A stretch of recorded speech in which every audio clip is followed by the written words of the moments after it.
हरे कृष्णा।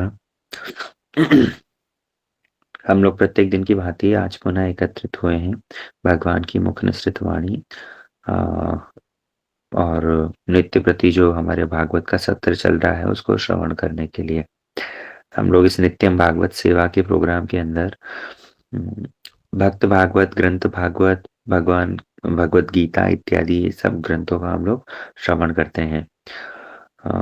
कुछ प्रचार में व्यस्तता रहने के कारण आजकल हमारी क्लास इतनी रेगुलर हो नहीं पा रही है। कल की क्लास मिस हुई, उसके लिए अ, मैं क्षमा प्रार्थी हूँ। लेकिन हम लोग जैसे जैसे सुयोग प्राप्त करेंगे वैसे वैसे ही ग्रंथ भागवत, भक्त भागवत की महिमा को नित्य प्रति हम लोग श्रवण अवश्य करेंगे। कल एक विशेष तिथि भी थी। आप लोगों ने अपने अपने स्थान पर जैसे सुविधा हुई उसके अनुरूप आई होप पालन की हो। कल हमारे शिला गौड़ी वेदांत समिति के नियामक आचार्य, संस्थापक आचार्य शिल भक्ति प्रज्ञान केशव गोस्वामी महाराज, उनकी आविर्भाव तिथि, व्यास पूजा तिथि थी। और आज एक दिन का गैप है, जिसके बाद में पुनः वापस कल आ, आकट मठ, राष्ट्रीय चैतन्य मठ एवं विश्वव्यापी जितने सारे गौड़िया मठ हैं एवं जितने सारे हरे कृष्ण महामंत्र का प्रचार प्रसार आप देखते हैं, ऐसे गौड़िया मठ के संस्थापक आचार्य शिल भक्ति सिद्धांत सरस्वती ठाकुर प्रभुपाद की आविर्भाव तिथि, उनकी भी व्यास पूजा हो रही है। धाम में तो विशेष करके सभी भक्त लोग एकत्रित होकर के ये व्यास पूजा महोत्सव का पालन करते हैं।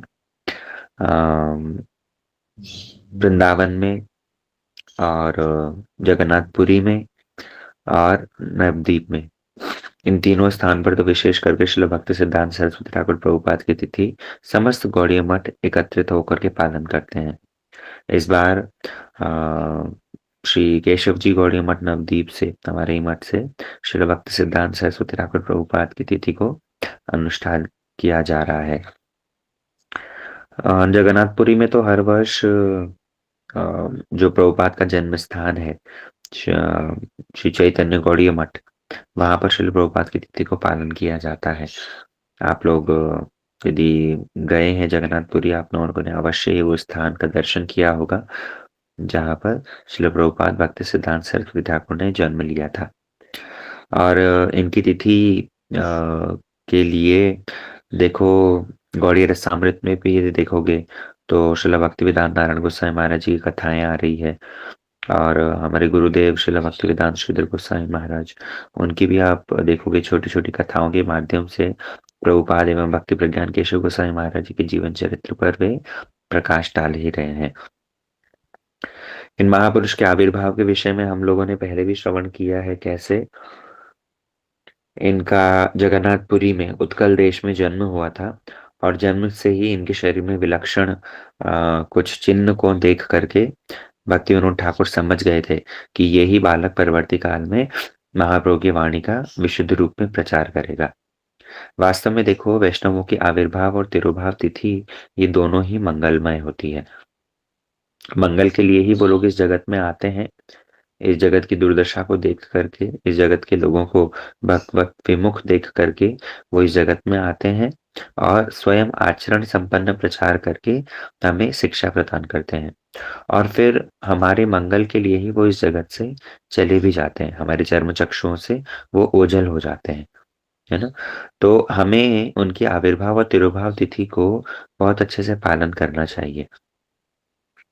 और हमारे श्रील भक्ति वेदांत वामन गोसाई महाराज जी, वे कहते हैं कि तिथि को पालन करने का सबसे सर्वश्रेष्ठ तरीका है संकीर्तन के माध्यम से।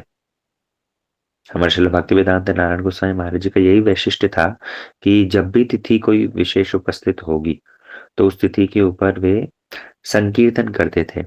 संकीर्तन मतलब क्या?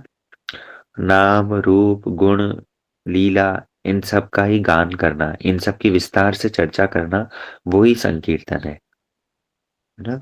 संकीर्तन मतलब, उत्सव मतलब ये नहीं कि बढ़िया बढ़िया डेकोरेशन हो गया, बढ़िया से अच्छा कोई मेन्यू डिसाइड करके प्रसाद की व्यवस्था हो गई और सभी भक्त लोग आए, सभी को खिलाया पिलाया और ठाकुर जी का श्रृंगार हो गया, उत्सव हो गया, बस खत्म।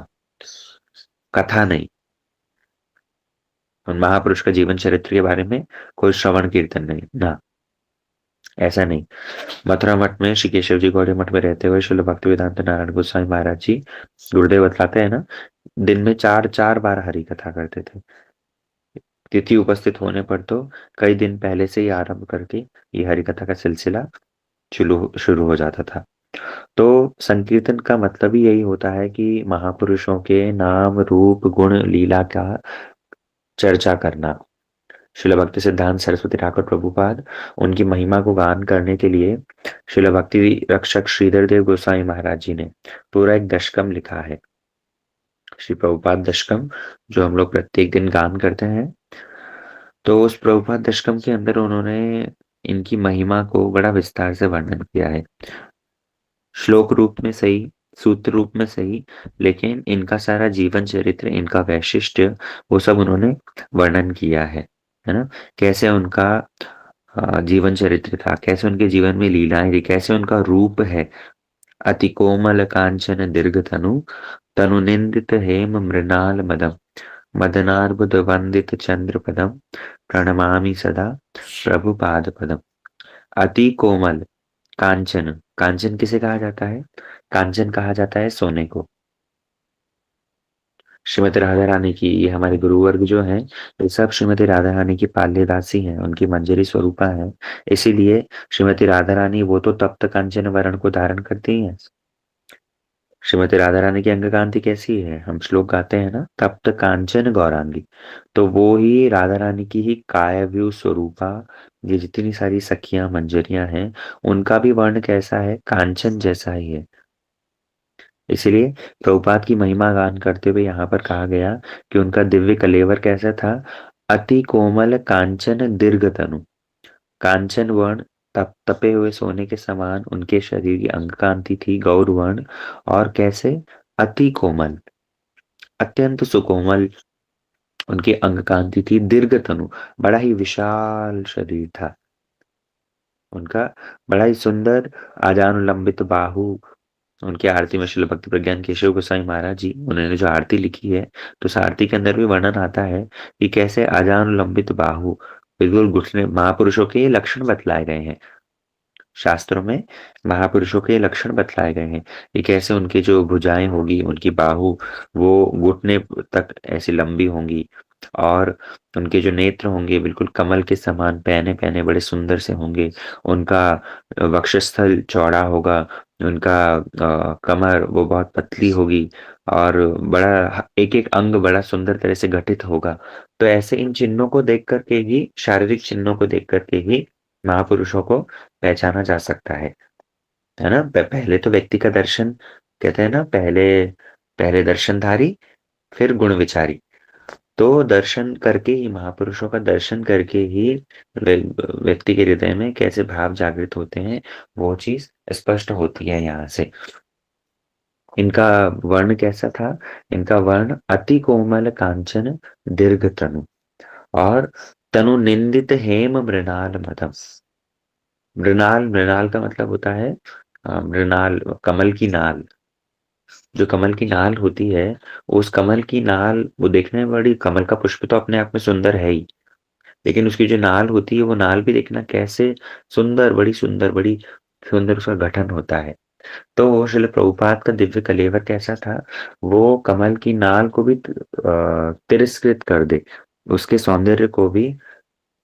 तनुनिंदित हेम मृणाल मदम, उनकी अंग कांति और उनका जो स्वर्णमय, उनका कमलनाल के समान उनका सौंदर्य, वो बड़ा ही आकर्षक है।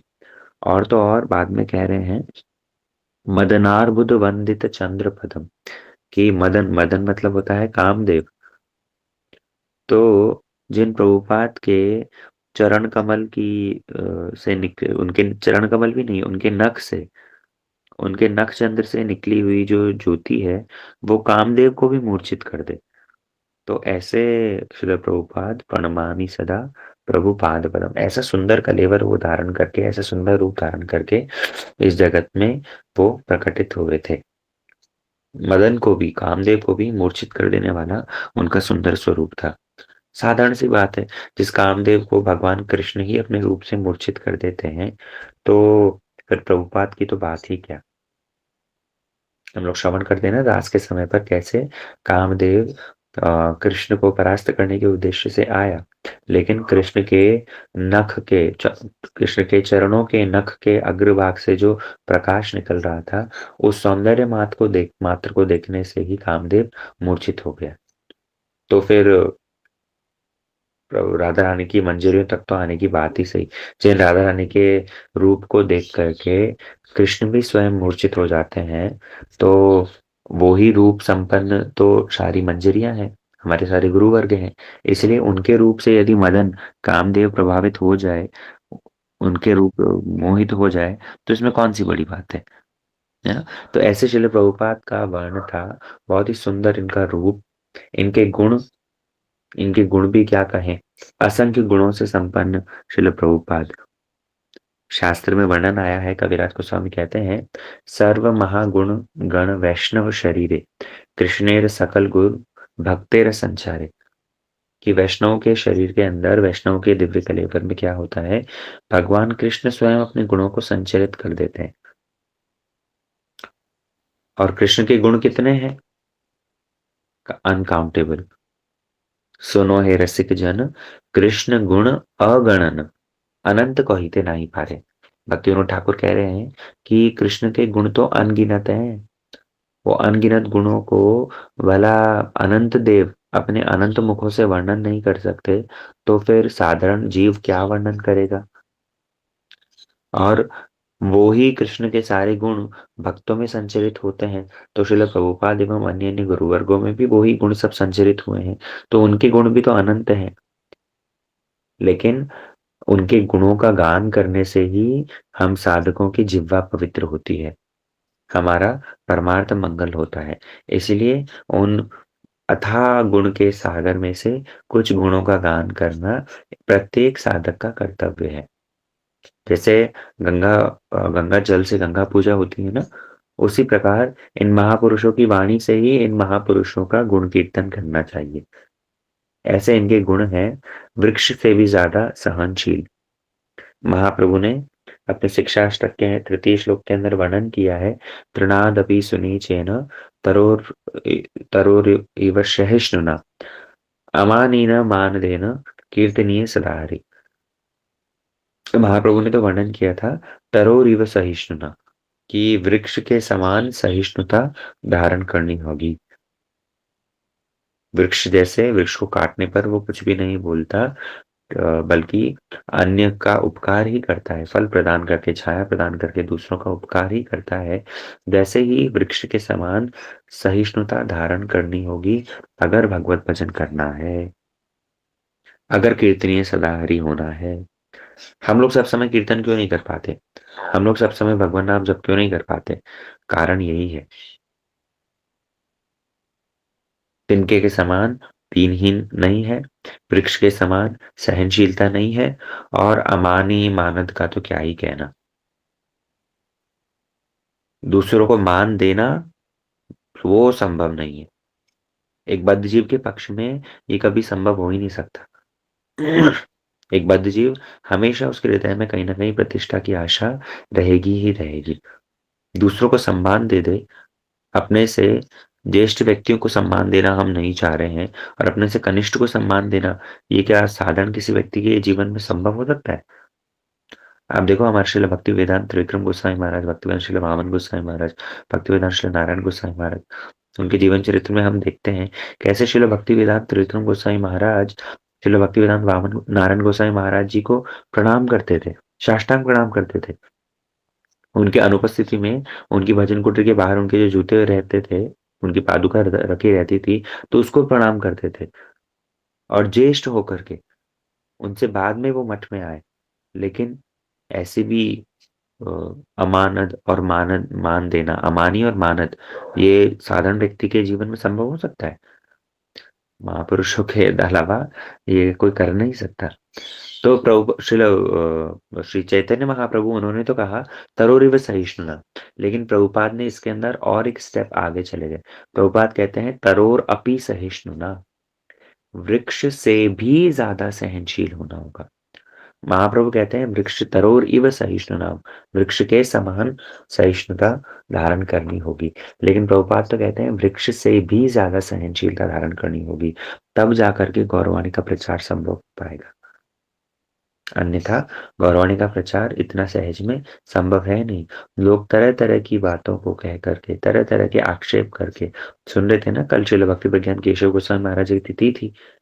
कैसे उन्होंने अपने प्राणों को दांव पर लगा करके श्रील प्रभुपाद की रक्षा करी, श्रील प्रभुपाद की प्राण रक्षा करी है। श्री गौरमंडल परिक्रमा के समय पर जब जितने सारे पाषंडी थे, वो पाषंडी लोग जितने समय उस समय पर जात गोसाई और जो सारे विरुद्ध भक्ति विरुद्ध आचरण करते थे, ऐसे लोगों का प्रभुपाद ने खुल करके विरोध किया। तब ऐसे में उन प्रभुपाद को ही जान से मार देने के लिए उन लोगों ने अत्याचार किया।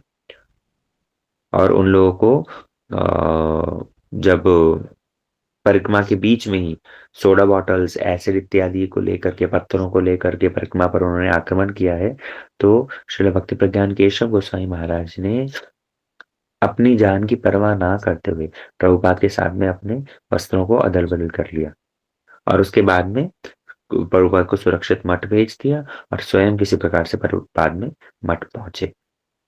और जिस समय पुलिस कंप्लेन हो गई, तो पुलिस कंप्लेन होने के समय पर प्रभुपाद ने क्या किया? प्रभुपाद ने उन सबके दाता सभार दोष क्षमा करी, कुलियाते पाषंडीरा अत्याचार कैलो जा रहा, ता सभार दोष क्षमा करी। हम कीर्तन करते हैं ना, उसके अंदर वर्णन आता है कि कैसे श्रील प्रभुपाद ने उन सबके, पुलिस कंप्लेन हो गई थी। पुलिस ने पूछा कि आपके खिलाफ ऐसा किसने किया है, आपको किस पर डाउट है? तो प्रभुपाद ने कहा हमारा किसी से कोई द्वेष नहीं, हमारा किसी से कोई द्वेष नहीं है। उन्होंने सबके इस दोष को क्षमा कर दिया। कहाँ कोई व्यक्ति प्राण हरण करने के लिए आ रहा है, लेकिन हमारे तो कोई छोटा-सा भी हमें कोई आघात करने की कोशिश करे, हम पलट करके दुगना प्रहार करते हैं। लेकिन प्रभुपाद उनको जान से मार देने तक की भी कोशिश करी, लेकिन तब पर भी उन्होंने उन सब के दोषों को क्षमा किया। ये है तरोरपि सहिष्णुना। वृक्ष वृक्ष से भी ज़्यादा सहिष्णुता धारण करके उन्होंने ये सब आचरण दिखलाया। और उस समय पर जब प्रभुपाद ने कोई पुलिस कंप्लेन करी नहीं या पुलिस कंप्लेन जब वापस ले ली, तो ऐसे में न्यूज़पेपर में हेडलाइंस के अंदर आ गया कि नित्यानंद प्रभु की लीला पुनः प्रकाशित हुई है। जिस प्रकार नित्यानंद प्रभु ने माधाई के द्वारा प्रहार सहन करके खून-खून हो गया है, मस्तक से मथा फट गया, ख खून निकलने लग गया। लेकिन तब पर भी नित्यानंद प्रभु ने माधाई के ऊपर, जटायु माधाई के ऊपर कृपा करी। ठीक उसी प्रकार आज प्रभुपाद ने भी उनके खिलाफ, उनके शरीर के खिलाफ प्रहार करने वाले व्यक्तियों को क्षमा करके और नित्यानंद प्रभु के आचरण को ही पुनः प्रकाशित किया। शरीर के खिलाफ यदि कोई प्रहार करे, तो प्रभुपाद उसके प्रति इतना ध्यान नहीं देते थे। लेकिन हाँ, विचारों के विरुद्ध यदि कोई कहता है, तब उस समय पर प्रभुपाद बिल्कुल भी सहन नहीं करते थे। तब तो फिर कैसे हैं? सिंहनाद के समान। यही श्लोक में आता है ना, अ निज सेवक तारक रंजि विदु, विदुताहित हूँ कृत सिंह वरम। है ना? कैसे सिंह के समान वो गर्जन करते थे, यदि कोई भक्ति विद्वेषी जन उपस्थित होता। भक्ति के विरोध आचरण करने वाले व्यक्ति के प्रति तो ये पूरे सिंह की समान गर्जन करते हुए सिंहनाद से सभी को भयभीत कर देते थे। ऐसे प्रभुपाद थे, विचारों के खिलाफ इन्होंने कभी भी कुछ भी सहन नहीं किया। इसलिए इस दशकम के अंदर श्रील भक्ति रक्षक श्रीधर देव गोस्वामी महाराज ने बहुत सुंदर-सुंदर बातों को लिख करके उनको, इनकी महिमा गान करी है। कैसे इनका गुरु पदाश्रय हुआ था, है ना? इसी श्लोक, इसी अष्टक के अंदर आगे वर्णन कर रखा है। रघुरूप सनातन कीर्ति धरम, धरणी तल कीर्तित जीव कविम, कविराज नरोत्तम सख्य पदम। कैसे उनका कविराज गोस्वामी के साथ में, नरोत्तम दास ठाकुर के साथ में सख्य है। लेखक की रचना जो है, ये रचना भी बड़ी विचित्र है, बड़ी विशेष है। देखिए, श्रील भक्ति श्री देव गोस्वामी महाराज कह रहे हैं कि रूप सनातन कीर्ति धर्म, रूप गोस्वामी सनातन गोस्वामी की कीर्ति को तो धारण करने वाले हैं और कविराज नरोत्तम सख्य पदम। अन्य किसी से सख्य भाव नहीं दिखलाया कविराज गोस्वामी से, और श्री नरोत्तम दास ठाकुर से सख्य भाव दिखलाया। क्यों? क्योंकि नरोत्तम दास ठाकुर जैसा, कविराज गोस्वामी जैसा आचरण ही इन्होंने अपने जीवन में किया। तो इसका मतलब ये बिल्कुल नहीं समझना कि रूप गोस्वामी और सनातन गोस्वामी का आचरण उनके जीवन में नहीं था ना। ये तो यद्यपि पूर्व पूर्व समस्त आचार्यों के आचरण को क्रोडीभूत करके अपने जीवन में इन्होंने शिक्षा प्रदान करी है, लेकिन तब पर भी कविराज गोस्वामी से और नरोत्तम दास ठाकुर से इनका विशेष सख्यत्व है। कैसे?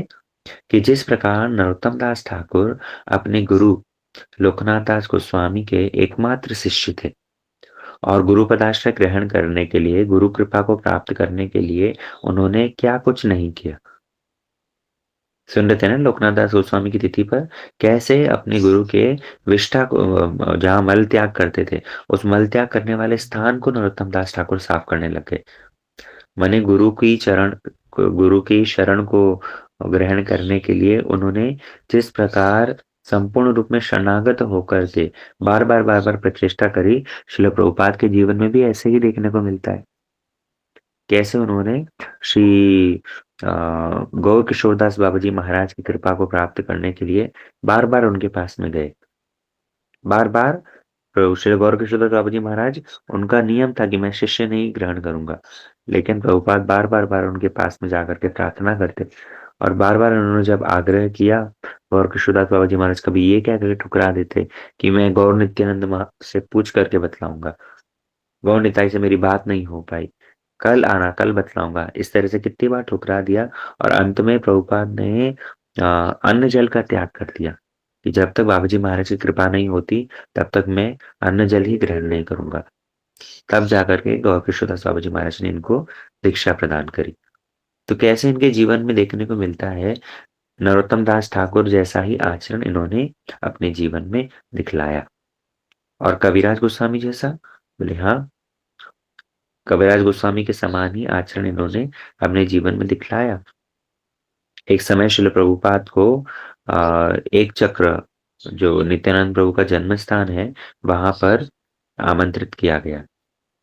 वहां पर प्रभुपाद के प्रचार प्रसार को देख करके, प्रभुपाद के विशुद्ध भक्ति के प्रचार को देख करके वहां पर एक विद्वत सभा आयोजित की गई थी, जहां पर बहुत सारे साधुओं ने मिल करके प्रभुपाद की महिमा कीर्तन को गान किया।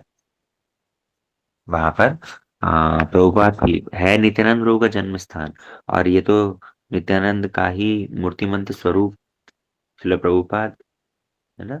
तो ये जब वहां पर पहुंचे हैं तो इनकी महिमा को गान किया गया कि कैसे इस गौर मंडल के अंतर्गत आ, नित्यानंद प्रभु ने जिस प्रकार समस्त पाषंडियों का दलन किया था, ठीक उसी प्रकार प्रभुपाद भी वर्तमान समय पर सारे भक्ति विरुद्धी लोगों को दलन करने के लिए, उनके कुसिद्धांत को मार्जन करने के लिए उपस्थित हुए हैं। ये भी नित्यानंद के समान ही है। इस तरह से अनेक महापुरुषों ने उनकी महिमा गान करी।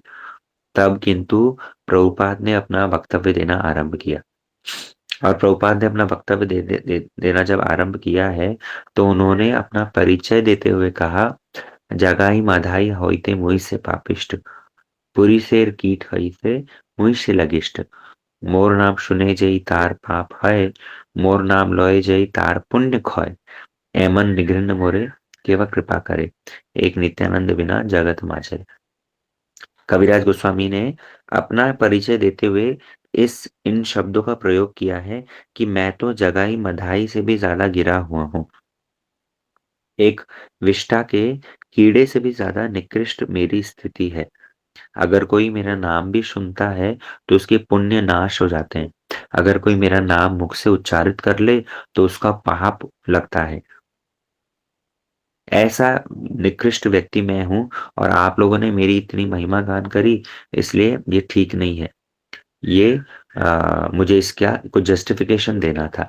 इस कारण से उन्होंने अपना ऐसा परिचय दिया है।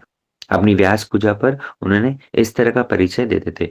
शिष्य को, अब जितने सारे उनके चरणाश्रित शिष्य थे, उन शिष्य को शिष्य नहीं मानते थे, बल्कि कहते थे कि मैं, ये तो सब गुरु हैं, ये सब के सब तो मेरे विपद उद्धारक बंधु हैं। कहा, मैं माया में पड़ कर के अपने समय को ऐसे ही अतिवाहित करता, लेकिन ये सब के सब मेरे शिष्य रूप में मेरे सामने उपस्थित होकर के मुझे विपत्ति से उद्धार करने वाले हैं। ये विपद उद्धारक मेरे बंधु हैं, मेरे परम स्नेही हैं, हितैषी हैं। इसलिए कभी भी शिष्य को शिष्य रूप में भी वर्ण नहीं करते थे। तो ऐसे महापुरुष इनका आचरण देखने को मिलता है, कैसे अमानी मानद, कैसे तृणादपि सुनीच तरोरपि सहिष्णु, वृक्ष से भी ज्यादा सहनशील। उनके शरीर पर जब भी कोई प्रहार करे तब उन्होंने बिल्कुल उसको बिना किसी असुविधा के सहन किया। लेकिन विचारों पर यदि किसी ने कुछ भी आघात किया है तो प्रभुपाद उसका घोर विरोध करते थे। और उसी कारण ही लोग या तो इनके संपूर्ण रूप में शरणागत हो जाते या फिर इनसे विद्वेष ही करने लग जाते थे। तो ऐसे जगत गुरु शिल भक्ति सिद्धांत सरस्वती ठाकुर प्रभुपाद, उनकी अगाध महिमा है। इस दशकम के अंदर तो शिल भक्ति रक्षक श्रीधर देव गोस्वामी महाराज ने बहुत अच्छी अच्छी सूत्र रूप में, लेकिन बहुत अच्छी अच्छी बातों का वर्णन किया है। हम आगामी काल में शिल प्रभुपाद की ही तिथि है तो उसको श्रवण करेंगे। आज के सत्र को हम लोग यहीं विश्राम देते हैं। वाञ्छाकल्पतरुभ्यश्च कृपा सिन्धुभैव च पतितानां पावनेभ्यो वैष्णवेभ्यो नमो नमः।